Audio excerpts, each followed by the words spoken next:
Saturday, April 19th.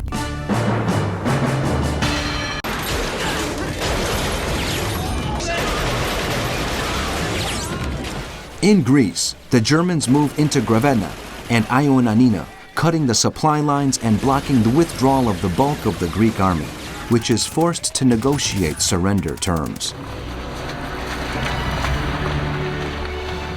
The British troops, led by General Henry Wilson, yield to the German pressure and withdraw to the south of the country, entrenching themselves at Thermopylae. To protect the transportation of their troops to Crete, through the ports of Nauplia in the Gulf of Argolis, Kalamata in the Gulf of Messenia, and the ancient Byzantine city of Monomvasia in the Peloponnese.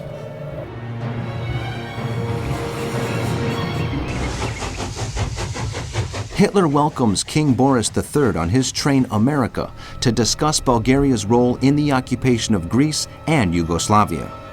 Bulgarian troops have crossed the Greek border and taken over some areas of Macedonia.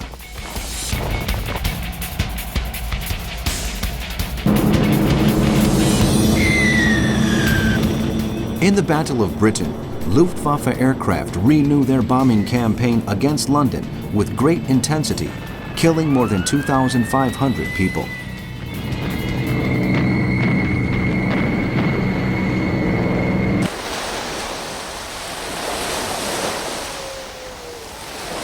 The United States government declares the area of the Atlantic Ocean west of the 26th meridian to be a zone under American maritime influence.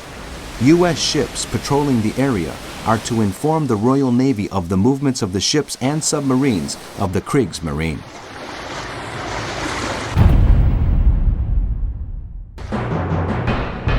Sunday, April 20th. Today, on his 52nd birthday, Hitler meets the Italian Foreign Minister Count Ciano on his train America to discuss the situation in Greece and Yugoslavia. After the meeting, an orchestra plays for the Nazi leader in front of his train, stationed on a single track inside a tunnel. In Albania, General Georgios Sologoglu, the commander of the Greek troops in the country, negotiates surrender terms with the Germans in order to deny the Italians claiming victory, though this goes against the wishes of Marshal Papagos. In Greece, the Allied troops concentrate in the south of the country to start evacuating to Crete and Egypt. In Paris, Corporal Roland of the German army is murdered at a metro station. In retaliation, the Nazi governor of the Greater Paris district, Otto von Stupelnagel, orders the execution of 22 civilian hostages, announcing their deaths on red posters put up all around the city. Winston Churchill, who was spending the weekend in Ditchley House, north of Charlbury, receives a telegram from General Wavell requesting reinforcements. He orders Operation Tiger to begin. A convoy, under the orders of Admiral Somerville and escorted by the battleship Queen Elizabeth and 2 cruisers, sets out across the Mediterranean Sea towards Alexandria, loaded with men and weapons. In North Africa, Rommel's men repel a British seaborne attack in the region of Bardia, launched by special forces in an attempt to join those defending Tobruk.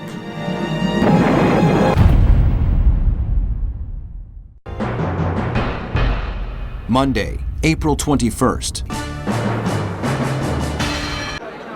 In Larissa, Greece, the Greek army commanders sign the terms of surrender in the presence of the German authorities. There are no representatives of the Italian army. A furious Mussolini orders an attack against the troops that have just surrendered, but the offensive is repelled by the Greeks. Later that day, the Duce sends Hitler a message of protest, demanding a new signing of the capitulation with an Italian delegation present.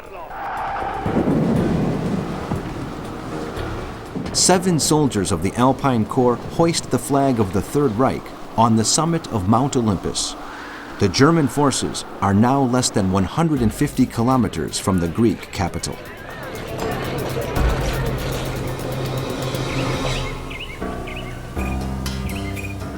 In Athens, Emmanuel Soderos is sworn in as prime minister in front of the king and promises that the Greeks will continue fighting until Greece, the Balkans, and Europe are freed from the invaders.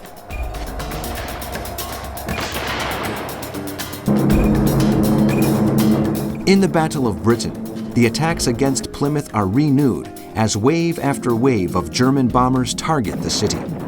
During the course of the week, it will suffer a deluge of explosives that kill 750 people and render 30,000 homeless.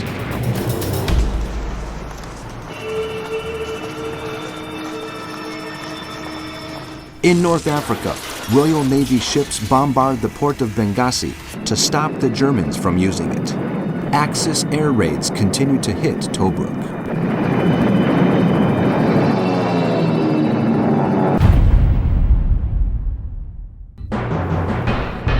Tuesday, April 22nd.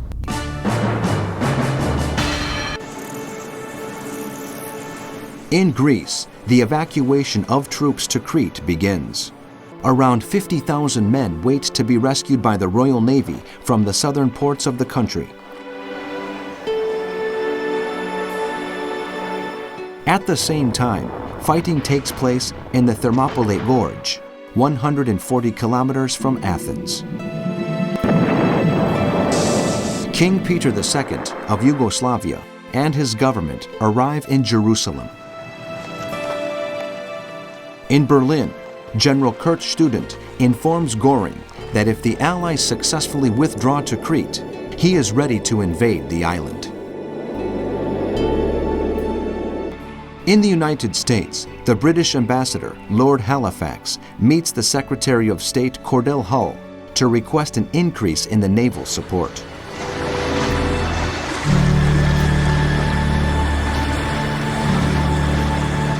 President Roosevelt declares at a press conference that the failures in the Mediterranean theater do not represent the beginning of the end of the war in Europe.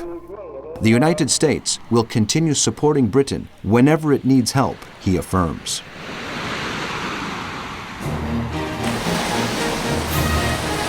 In North Africa, in the hinterland of Tobruk, Lieutenant General Leslie Morshead is ready to carry out offensive actions when the opportunities arise. With Rommel focusing his attention on taking Hill 209 of Ras el Madur, he launches a swift nighttime incursion against the Axis troops, besieging the city, taking 350 prisoners.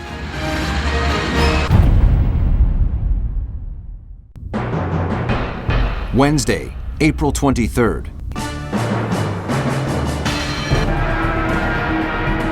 In Greece, in view of the massive bombing campaign carried out by the Luftwaffe against major ports, the British decide to leave the country in small vessels from remote locations.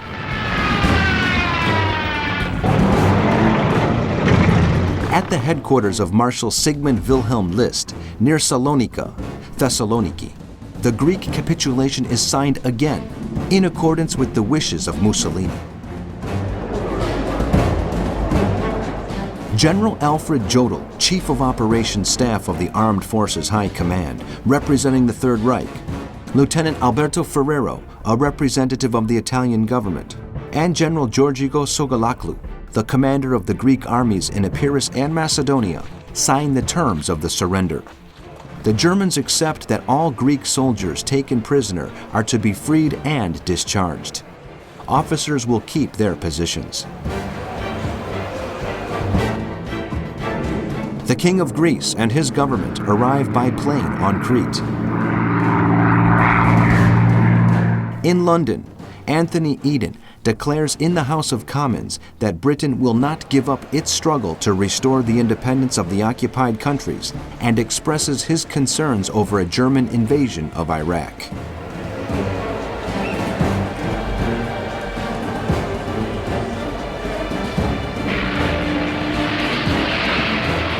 In North Africa, in Tobruk, Rommel prepares several Italian units to take Hill 209 of Ras el Madur, the highest point in the region.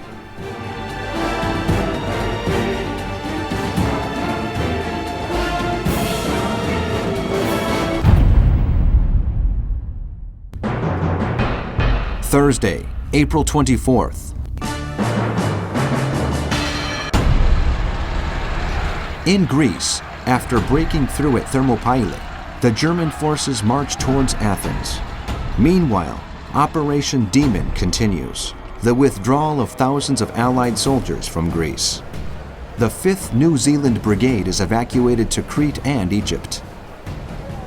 German paratroopers occupy the islands of Lemnos, Tassos, and Samothracia in the Aegean Sea.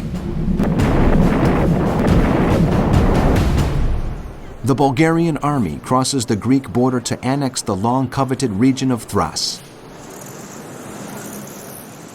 Hitler welcomes the Hungarian regent, Admiral Horthy, on his train America, stationed at Monikirchen in Austria.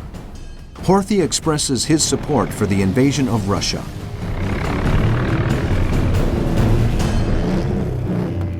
In the Battle of Britain, Luftwaffe planes heavily bombed the British cities of Plymouth, Harwich, and Portsmouth.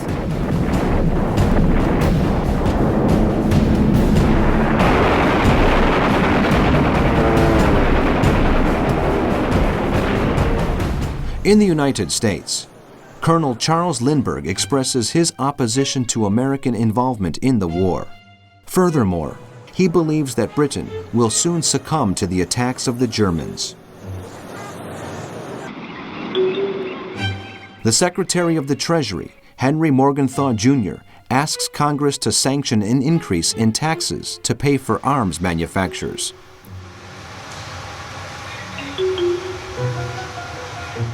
In North Africa, German planes continue to bomb the port of Tobruk.